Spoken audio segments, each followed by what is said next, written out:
કે તમે સાંભળ્યું જ હશે 84 લાખ યોની હોય છે. દરેક પ્રાણી, દરેક જીવનું એક એક ડગલું આત્માની યાત્રાનો ભાગ હોય છે. પણ શું તમે વિચાર્યું છે કે આ 84 લાખ યોનીને પાર કરવામાં આ આત્માને કેટલો સમય લાગતો હશે? તો સાહેબ, પુરાણોનું માનીએ તો આ આત્માને 84 લાખ યોનીઓ પૂરી કરવામાં 100 કરોડ વર્ષ લાગે છે.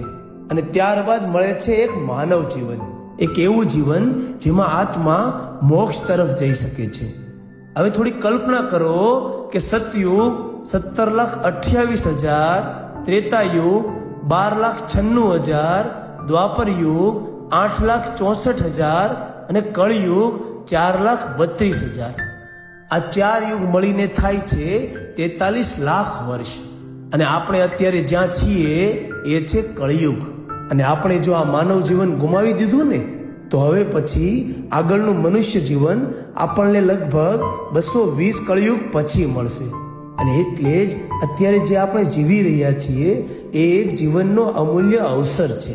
ધર્મને સમજવાનો, કર્મને સુધારવાનો અને મોક્ષ તરફ આગળ વધવાનો એક સારો એવો રસ્તો છે. જરા વિચાર કરો, શું તમે આજની આ બધી મોહમાયાની માયાજાળમાં ફસાઈને આ અવસરને જતો કરશો? આવો અવસર હવે નહીં મળે.